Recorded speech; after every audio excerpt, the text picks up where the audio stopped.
Hey everyone, welcome back to our channel. If you're new here, please subscribe. I'd really love that. If you're returning, how you doing?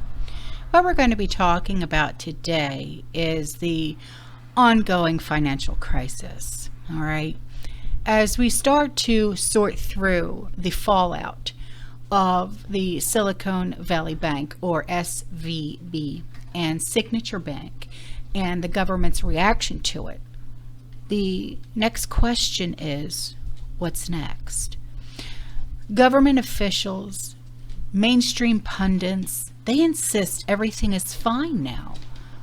They say quick government action averted a crisis.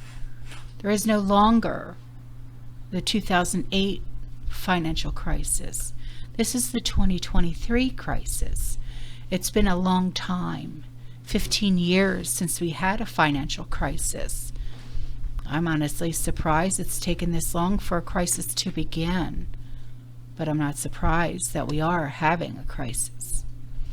Over the weekend, the Federal Reserve and the U.S. Treasury took quick steps to address the failure of the two big banks. In order to prevent bank runs and shore up the system, they created a mechanism to ensure nobody loses their deposits, even those that weren't insured by the FDIC. They also set up a loan program that effectively bails out any other banks that might be on shaky ground. Now, while these actions only kick the can, or so they say, down the road, the situation would have been much worse had the government not announced this bailout. We would have almost certainly had more bank failures. And before I forget, here are some pictures that my husband sent to me to show you what is actually going on with the banks. Now, these are would show what Apple's doing, Microsoft, Amazon, Alphabet Incorporated, United Health, Johnson & Johnson, ExxonMobil, Procter & Gamble. Okay, these are all like the stocks and things like that. And you're going to see, when I put the pictures up, look to the left and you'll see all the names. And then when you look to the right, you'll see that they're all in the red, all the way down. So I have quite a few pictures. Okay, I'm going to put those up just so you can see that this has been going on for quite some time. Okay.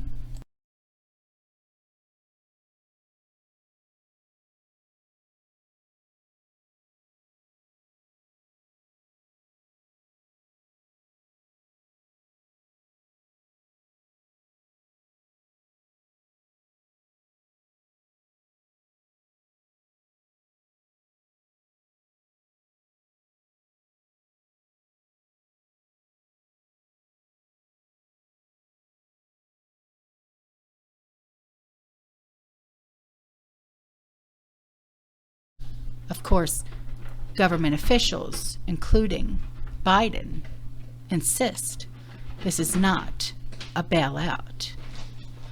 Nobody wants to admit it's a bailout because obviously bailouts are not popular.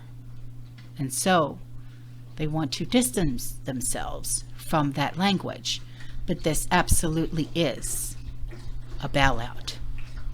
Government officials can plausibly claim they are not bailing out the failed banks because they are letting the institutions go under. But the bank's customers are getting bailed out. They would have lost money, but now they're not going to lose money. Why? Because the government is going to make up their losses. Biden and others also swear taxpayers are not on the hook for any of this. Okay, well, then where's the money going to come from? The man on the moon? Of course, the taxpayers are going to pay, but they may not pay in the form of taxes because nobody has the integrity to actually raise middle-class taxes. But that doesn't mean the taxpayers are going to get away with this. They're going to pay for it. It's just that they're not going to pay for it with higher taxes. They're going to pay for it with higher prices. This is referring to the inflation tax. On Sunday, the Fed announced the Bank Term Funding Program, or BTFP. This program will offer loans of up to 1 year in length to banks, savings associations, credit unions, and other eligible depository institutions pledging U.S. Treasuries, agency debt, and mortgage-backed securities, and other qualifying assets as collateral. Now, banks will be able to borrow against their assets as par, or face value. Now, in effect, the plan creates a mechanism for banks to acquire capital they couldn't otherwise access under normal market conditions. And of course, the Fed will create the money for these loans out of thin air. It's amazing that just a week ago, people were still talking about the Fed slaying inflation while bringing the economy to a soft landing. Meanwhile, the only way the Fed could succeed in getting inflation anywhere near the 2% is by creating not just a recession, but a financial crisis. So, it wasn't just that we were going to have a recession. No. We were going to have another financial crisis. This financial crisis is already so much worse than the government effectively raised the FDIC protection from $250,000 to infinity. And with the wave of a wand, the federal government effectively took an extra $7 trillion in unfunded liabilities. It's the total of uninsured bank deposits. Meanwhile, many more banks were going to fail had the government not backstopped them.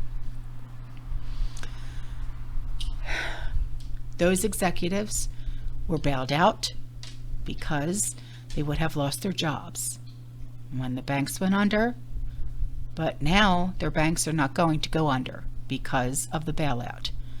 A lot of stockholders would have lost their money, but now they're not going to lose their money because of these bailouts. Yeah, there are a couple of people who got punished, but all of these other banking executives who made the same mistakes, who have the same over-leveraged balance sheets, they're all going to get bailed out.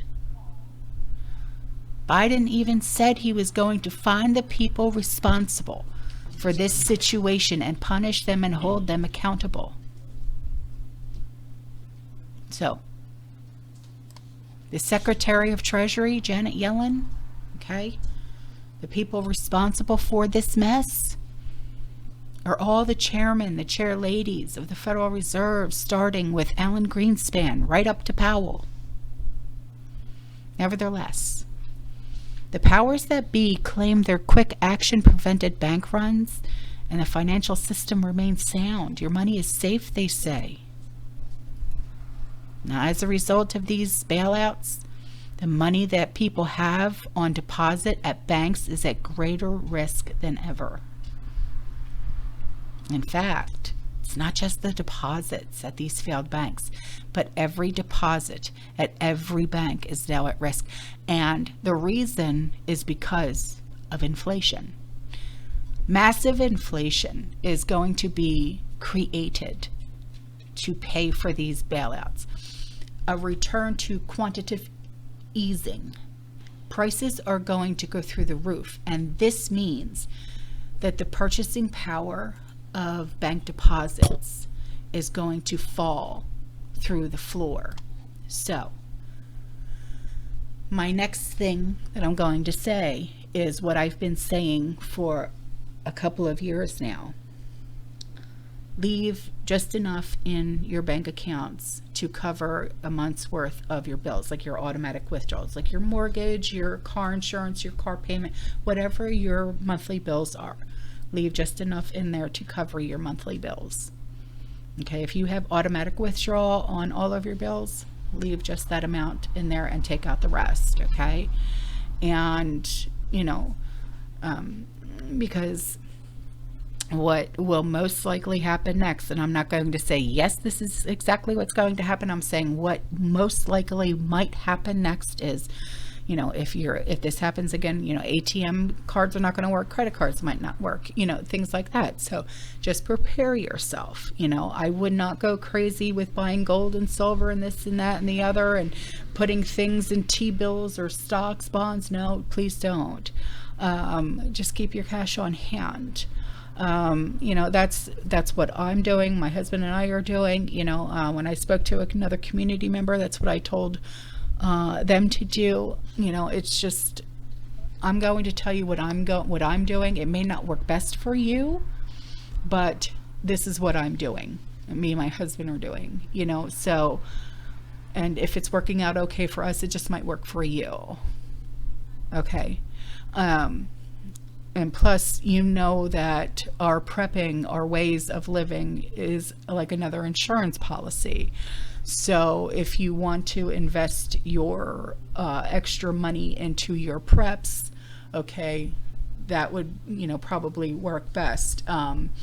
If we have a grid down situation, then maybe a generator or whatever the case may be, especially if you are disabled, you're handicapped, okay, you have to have your meds in the refrigerator, like with one of my medications, it has to be in the refrigerator.